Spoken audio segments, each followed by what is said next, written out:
अल्हम्दुलिल्लाहि रब्बिल आलमीन वल आक़िबतु लिल मुत्तक़ीन वस्सलातु वस्सलामु अला सय्यिदिल अंबियाइ वल मुरसलीन मुहम्मदिन व आलिहि व सहबिहि अजमाइन व मन तबिअहुम बिइहसानिन इला यौमिद्दीन। अऊज़ु बिल्लाहि मिनश शैतानिर रजीम। बिस्मिल्लाहिर रहमानिर रहीम।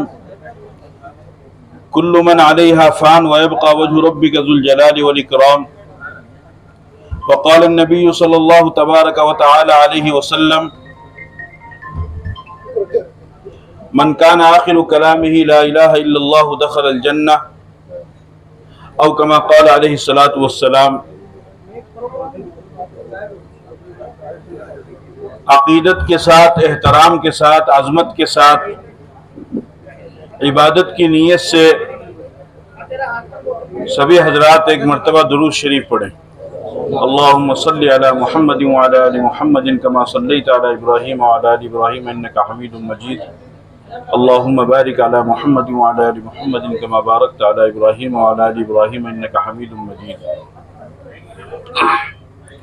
मोहतरम बुजुर्गों और दोस्तों और मुअज़्ज़ज़ उलमाए किराम, और अल्लाह रब्बुल इज़्ज़त ने अपना ये निज़ाम बनाया है कि इस कायनात के अंदर जो भी आएगा वो जाएगा।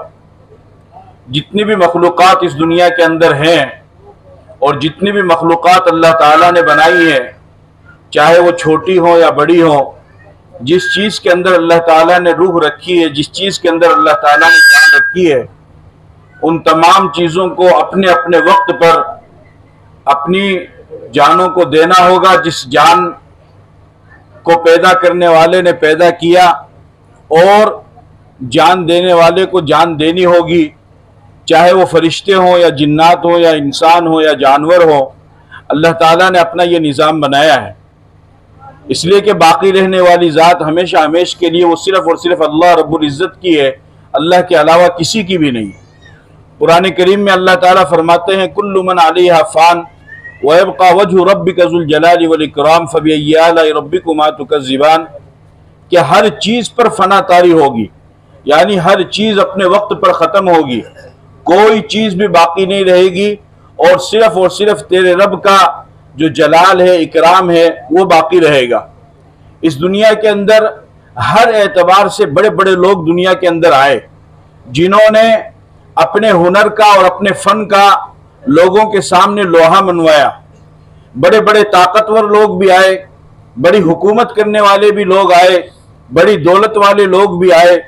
यानी उनकी ताकत, हुकूमत और दौलत को देख करके ऐसा लगता नहीं था, कोई ये समझ नहीं सकता था कि क्या कभी इनकी ताकत का सूरज गुरूब हो सकता है।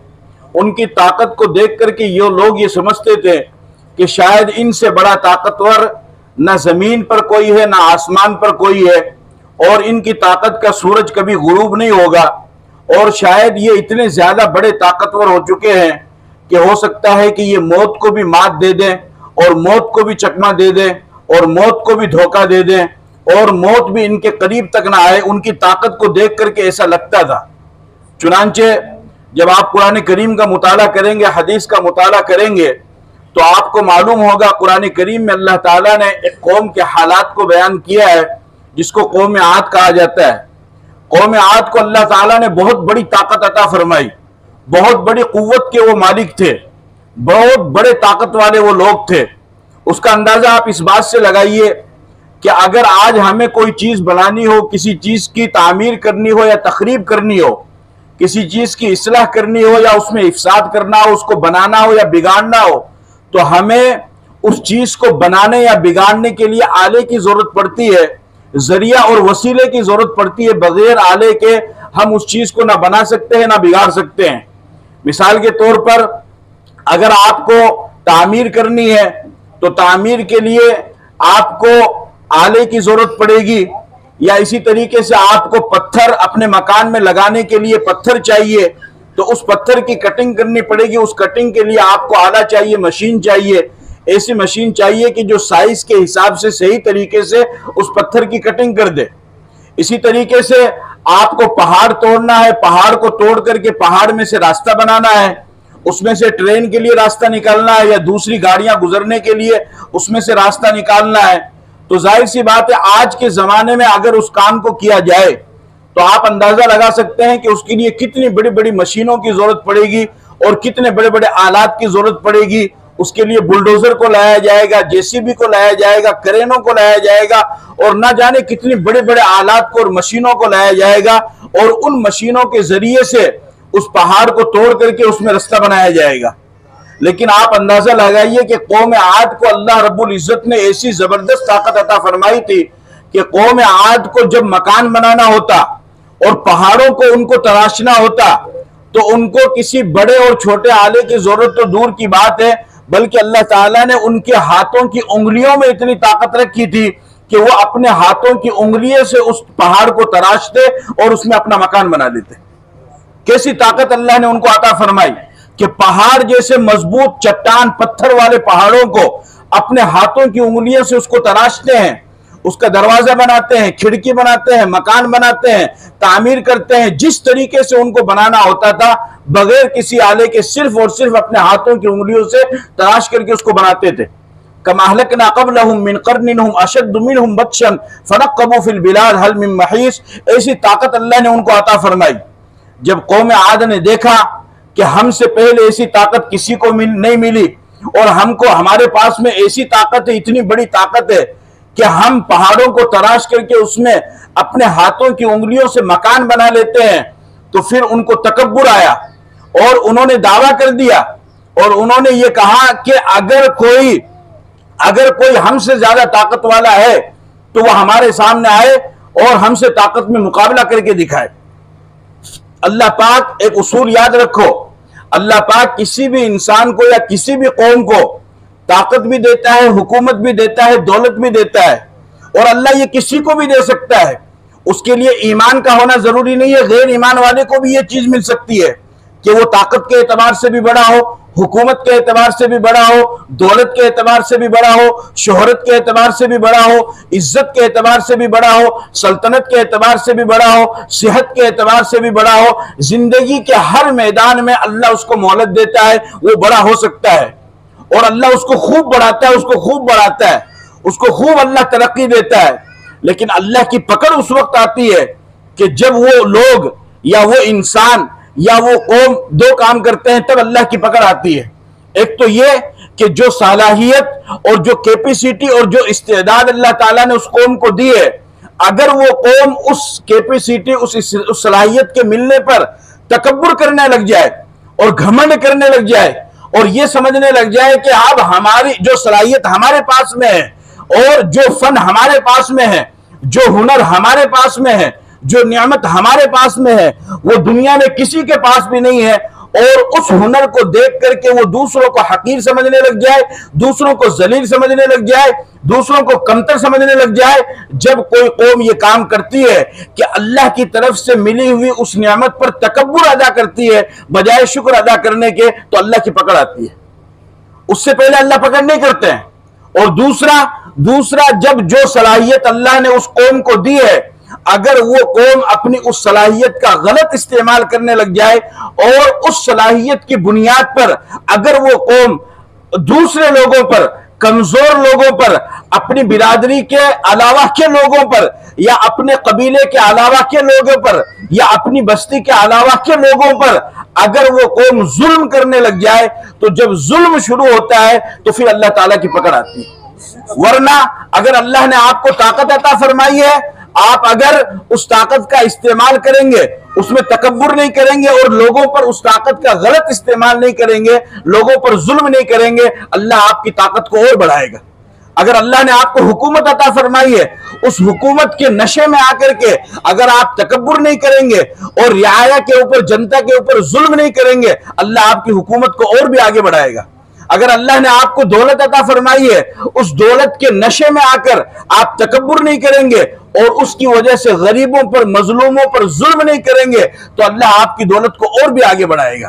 अल्लाह का ये निजाम है कि जो नियमत इंसान को अल्लाह ताला देता है, अगर इंसान उस नियमत पर अल्लाह का शुक्र अदा करे और तकब्बुर ना करे और जुल्म ना करे तो अल्लाह ताला उसमें इजाफा करते हैं। वरना चाहे कितनी ही बड़ी से बड़ी नियमत अल्लाह ताला ने इंसान को क्यों ना अता फरमाई हो, चाहे वो हुकूमत हो या ताकत हो या दौलत हो या सल्तनत हो या इज्जत हो या शोहरत हो, कुछ भी क्यों ना हो, अगर इंसान इन चीजों के मिलने के बाद और इन नियमतों के मिलने के बाद उन नियमतों में तकब्बुर करने लग जाएगा या उन नियमतों के मिलने की वजह से जुल्म करने लग जाएगा, समझ लो कि उसी दिन से आपके खराब दिन शुरू हो जाएंगे, उसी दिन से आपकी उल्टी गिनती शुरू हो जाएगी, उसी दिन से अल्लाह का निजाम गिरफ्त आपके खिलाफ चलना शुरू हो जाएगा, उसी दिन से अल्लाह का मुआखजा वाला निजाम आपके खिलाफ चलना शुरू हो जाएगा। चुनांचे कौम आद को अल्लाह ने ताकत अता फरमाई, वो अपनी ताकत का इस्तेमाल करते रहे और उस ताकत से फायदा उठाते रहे। और फायदा क्या उठाया? फायदा ये उठाया कि पहाड़ों में अपने हाथों से तराश करके मकान बना लिया, उसका पत्थर बना दिया, उसका डिजाइन कर लिया। ऐसी ताकत अल्लाह ने अता फरमाई, कुछ भी नहीं हुआ। लेकिन जब वो नशे के अंदर आई और उस ताकत की वजह से वो तकब्बुर करने लगे, और तकब्बुर का मतलब होता है कि इंसान अपने से कम वाले को कुछ भी ना समझे, उसको हकीर समझे, उसको जलील समझे, उसको नाली का गंदा कीड़ा समझे, उसको अपने पास बिठाने के लिए तैयार ना हो, उससे बात करने के लिए तैयार ना हो, उसके सलाम का जवाब देने के लिए तैयार ना हो, उससे मुसाफा करने के लिए तैयार ना हो। इंसानियत की बुनियाद पर इंसान को इंसान ना समझ करके अपने से कमजोर समझना, अपने से जलील समझना, अपने से छोटा समझना, यही तकब्बुर है जो अल्लाह को बिल्कुल भी पसंद नहीं है। यह अल्लाह को पसंद नहीं है। इसके साथ साथ इंसान एक तकब्बुर यह भी करता है कि जो नियमत उसको मिलती है तो उस नियमत के ज्यादा मिलने के बाद फिर वो ये कहता है कि अब इस नियमत के मिलने पर मुझसे बड़ा तो कोई है ही नहीं है, यानी कोई मेरा मुकाबला ही नहीं कर सकता है। यहां तक कि जिस खुदा ने उसको ये नेमत दी है, आगे चल करके वो उस खुदा का भी इनकार कर देता है। ये तकब्बुर है कि लोगों को कुछ ना समझे और खुदा का भी इनकार करने लग जाए। चुनांचे कौम आद ने यही किया, और ये मैं अपनी तरफ से नहीं कह रहा हूं, कोई तारीखी बात नहीं है, बल्कि कुरान में अल्लाह ने इसको बयान किया है। फ़अम्मा आदुन फ़स्तकबरू फ़िल अर्ज़ि बिग़ैरिल हक़्क़ि वक़ालू मन अशद्दु मिन्ना क़ुव्वा अवलम यरौ अन्नल्लाह अल्लज़ी ख़लक़हुम हुवा अशद्दु मिनहुम क़ुव्वा व कानू बिआयातिना यजहदून। जब कौम आद को अल्लाह ने ऐसी ताकत अता फरमाई तो वो ताकत के नशे में आए, वो ताकत के घमंड में आए, और ताकत के नशे में आकर के कहने लगे कि हमसे ज्यादा बड़ा ताकतवर तो कोई है ही नहीं है, हमसे ज्यादा बड़ा ताकतवर तो कोई है ही नहीं है, ना जमीन पर है ना आसमान पर है, और कोई हमारी ताकत के सामने टिक ही नहीं सकता है। अल्लाह ने फरमाया अवलम यरौ अन्नल्लाह अल्लज़ी ख़लक़हुम हुवा अशद्दु मिनहुम क़ुव्वा, कि नबी जी इनको नहीं मालूम, क्या इन्होंने नहीं देखा है कि जिस रब ने इनको पैदा किया है वो इनसे भी ज्यादा बड़ा ताकत वाला है। इनको तो अल्लाह ने ताकत अभी अता फरमाई है, ये ताकत तो जवानी तक है, ये ताकत तो सेहत तक है, ये ताकत तो तंदुरुस्ती तक है। बीमार हुआ ताकत का नशा खत्म, बुढ़ापा आया ताकत का नशा खत्म, बीमारी आई ताकत का नशा खत्म, माजूरी आई ताकत का नशा खत्म, खाट पकड़ ली ताकत का नशा खत्म। एक सेकंड में अल्लाह ताला अगर इंसान की नस को रग को आगे पीछे कर दे, सारी ताकत का नशा उसका खत्म हो जाएगा। चुनांचे ऐसी ताकतवर कौम जब उसने तकब्बुर किया और घमंड किया और लोगों पर जुल्म करना शुरू किया और नबी की बात का इनकार किया, वक्त के पैगंबर की बात का उन्होंने इनकार किया, तो फिर अल्लाह की पकड़ आई और क्या कहने लगे? ये कहने लगे कि हम तो ताकतवर कौम है, हमारे पास क्यों आते हो? नबियों को लोगों ने ये कहा है, नहनु अक्सर अमवाल व औलाद व मा नहनु बिमुअज़्ज़बीन, हमारे पास तो माल भी बहुत है, हमारे पास तो औलाद भी बहुत है। इतनी माल, इतनी दौलत और इतनी औलाद के होने के बावजूद हमारे ऊपर खुदा का अजाब आएगा? आ ही नहीं सकता, हमारे ऊपर खुदा का अजाब नहीं आ सकता। उनको ये मालूम ही नहीं था।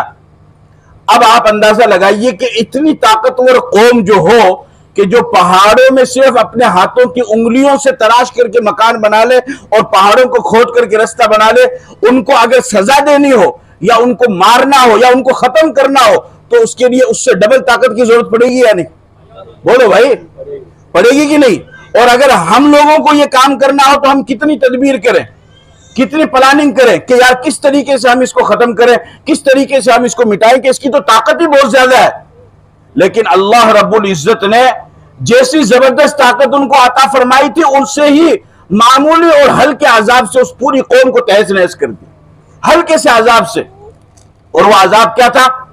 फअरसलना अलैहिम रिहन सरसरन फी अय्यामिन नहिसातिन लिनुज़ीक़हुम अज़ाबल ख़िज़्य फ़िल हयातिद दुनिया वल अज़ाबुल आखिरति अकबर। कि अल्लाह ताला ने उनको अजाब दिया कौम आद को, और कैसा अजाब दिया? फ़अम्मा आदुन फ़अहलिकू वअम्मा आदुन फ़अहलिकू बिरिहिन सरसरिन आतिया सख़्ख़रहा अलैहिम सबअ लयालिन व समानियत अय्याम हुसूमन फ़तरल क़ौम फ़ीहा सरअ कअन्नहुम अजाज़ु नख़लिन ख़ाविया फ़हल तरा लहुम मिन बाक़िया। अल्लाह ने कैसा अजाब दिया कि आंधी आई, तूफान आया, तकरीबन 7 रात और 8 दिन तक, यानी 1 हफ्ता। तो आप हजरात जानते हैं कि जब आंधी और तूफान आता है तो क्या उसमें पहाड़ उड़ जाते हैं? बोलो भाई, पहाड़ तो नहीं उड़ते ना, मकान नहीं उड़ते, बिल्डिंगें नहीं उड़ती है, दुकानें नहीं उड़ती है, भारी चीज नहीं उड़ती है। मामूली सा तिनका और कचरा और पन्नी वगैरह, ये जो मामूली चीजें होती है, आंधी और तूफान के अंदर ये चीजें उड़ा करती है। अल्लाह ने उनको अजाब दिया, तो ऐसा जबरदस्त अजाब दिया कि हवा को भेजा, आंधी और तूफान आए, और उस आंधी में उनको अल्लाह ने जमीन से उठा करके उड़ाया, और जमीन और आसमान के दरमियान में वो हवा में उड़ते रहे और आपस में एक दूसरे के सर टकराते रहे। इस तरह टकरा टकरा करके अल्लाह ताला ने उनको खत्म कर दिया। और अल्लाह ने बताया कि सबसे बड़ी ताकत वाली जात सिर्फ अल्लाह की है, उससे बड़ा कोई भी नहीं है। और ये सबक है जो हमको सबसे ज्यादा पढ़ाया जाता है, लेकिन अफसोस कि हम सबसे ज्यादा इसी को भूल गए। अल्लाह की तौहीद, अल्लाह की वहदानियत, अल्लाह की किबरियाई, अल्लाह की अजमत और रफत, ये सबक हमें सबसे ज्यादा पढ़ाया गया है, लेकिन हम इसी को भूल गए कि थोड़े से नशे में आकर इंसान तकब्बुर करने लग जाता है। तकब्बुर कभी भी ना करना, ये अल्लाह को बिल्कुल भी पसंद नहीं है, इसलिए कि बढ़ाई सिर्फ और सिर्फ अल्लाह के लिए है, इंसान के अलावा कोई बढ़ाई नहीं, इंसान के लिए कोई भी बढ़ाई नहीं है। जिस इंसान के जिस्म में पेट में पेशाब और पाखाना मौजूद हो, नापाक चीज हो, भला वो इंसान तकब्बुर कैसे कर सकता है? जिस इंसान को अल्लाह ने नापाक नुत्फे से पैदा किया हो, खलक़हु मिन नुत्फतिन फ़क़द्दरा अलम यकुन नुत्फतन मिन मनिय्यिन युमना सुम्मा काना अलक़तन फ़ख़लक़ फ़सव्वा। जिस इंसान को अल्लाह ने एक नापाक कतरे से पैदा किया हो कि अगर वो नापाक कतरा कपड़े पर लग जाए तो कपड़ा नापाक, जिस्म पर लग जाए तो जिस्म नापाक, और अगर किसी जगह पर लग जाए तो वो जगह नापाक, उस जगह को पाक करना भी फर्ज है, उस जिस्म को पाक करना भी फर्ज है, उस कपड़े को भी पाक करना फर्ज है। ऐसे नापाक कपड़े से अल्लाह ताला ने इंसान को बनाया, फिर तकब्बुर किस बात का, फिर घमंड किस बात का, फिर ताकत का नशा कैसा, फिर हुकूमत का नशा कैसा, फिर दौलत का नशा कैसा, फिर ओहदे का नशा कैसा, फिर मनसब का नशा कैसा। जब कभी भी ये नशा आने लगे और ये भूत दिमाग में सवार होने लगे तो अल्लाह की जात की तरफ देखना, आसमान की तरफ देखना और जमीन की तरफ देखना। आसमान की तरफ इसलिए देखना कि मुझे जो कुछ में मिला है और मैं जिस नशे में मस्त होकर के घमंड कर रहा हूं, तकब्बुर कर रहा हूं, इस बगैर सुतून के बनाने वाले आसमान को, छत को, वो अल्लाह मुझसे भी बड़ा है।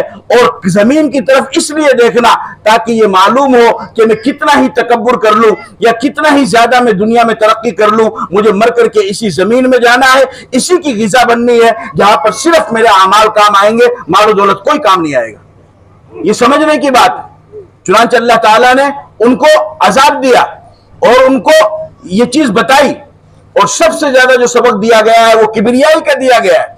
लिहाजा तकब्बुर तो इंसान को ज़ेबा ही नहीं देता है, तकब्बुर तो शैतान ने किया, अल्लाह ने उसको हमेशा के लिए जलील और रुसवा कर दिया। इंसान को तकब्बुर नहीं करना चाहिए। चुनांचे आप देखिए, बच्चा पैदा हुआ, बच्चा पैदा होने के बाद आप क्या करते हैं?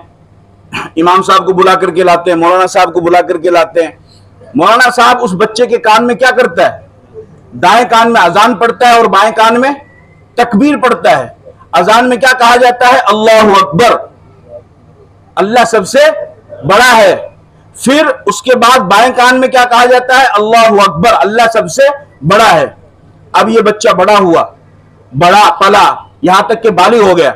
बालिग होने के बाद ये अहकाम का मुकल्लफ हो जाता है। अहकाम का मुकल्लफ होने के बाद अब इसके ऊपर नमाज फर्ज होती है। तो दिन में 5 मरतबा मुअज्जिन पुकारता है। कितनी मरतबा? 5 मरतबा पुकारता है मुअज्जिन, अजान देता है और वो बताता है अल्लाहु अकबर, लोगो तुम नहीं, अल्लाह सबसे बड़ा है। फिर इंसान तरक्की करता है, आगे बढ़ता है और आगे बढ़ता है और आगे बढ़ता है। फिर उसके बाद में यहां तक कि अपनी जिंदगी पूरी करके दुनिया से चला जाता है। जब उसका जनाजा आता है, उसकी नमाज जनाजा उसकी अदा की जाती है, उस वक्त जनाजा पढ़ाने वाला उसके सीने के पास में खड़े होकर के कहता है अल्लाहु अकबर, कि ए इंसान, जब तू पैदा हुआ था जब भी अल्लाह बड़ा था, तू दुनिया के अंदर रहा तब भी अल्लाह बड़ा था, तुझे अल्लाह ने ओहदा दिया तब भी अल्लाह बड़ा था, तो ओहदे के और मनसब के नशे में आकर के ये समझ रहा था कि शायद मैं बड़ा हो गया हूं, ये तेरी गलत फहमी थी। अब तू पैदा होके अपनी जिंदगी पूरी करके मर चुका है, अल्लाह अकबर, अब भी अल्लाह ही बड़ा है। तो अल्लाह सबसे बड़ा है। किबरियाई और आजमत सिर्फ और सिर्फ किसके लिए है? अल्लाह के लिए है। इसी तरीके से अल्लाह ताला ने पिछली कौमों के अंदर दौलत भी अता फरमाई। कारून से बड़ा दौलत वाला कोई भी नहीं गुजरा है। अल्लाह ने उसको बहुत बड़ी दौलत अता फरमाई थी, लेकिन जब उसने नबी का इनकार किया, नबी के ऊपर तोहमत लगाई, तो अल्लाह रब्बुल इज्जत ने उसको भी अजाब के अंदर मुब्तला किया। हुकूमत अल्लाह ताला ने फिरौन को अता फरमाई, तो हुकूमत के नशे में आकर के फिरौन कहने लगा अना रब्बुकुमुल आला, मैं तुम्हारा सबसे बड़ा रब हूं, मैं तुम्हारा सबसे बड़ा खुदा हूं। तो फिर वक्त आने पर अल्लाह ताला ने उसको भी जलील और रुसवा किया। तो अल्लाह का ये निजाम है कि जो भी दुनिया के अंदर आएगा उसे एक ना एक दिन जाना पड़ेगा, चाहे वो अच्छा हो या बुरा हो। यहां तक कि अल्लाह की जात के बाद सबसे ज्यादा बुलंद मकाम और मर्तबा रखने वाले इस कायनात के अंदर अगर कोई है तो वो है सरकार मदीना, ताजदार मदीना, सरकार दो आलम जनाब मुहम्मदुर रसूलुल्लाह सल्लल्लाहु अलैहि वसल्लम की जात गिरामी है, आपकी जात अक़दस है। जब आपको दुनिया से जाना पड़ा तो फिर उसके बाद हर इंसान को ही दुनिया से जाना पड़े। अल्लाह ताला मुझे और आपको अमल की तौफीक अता फरमाए।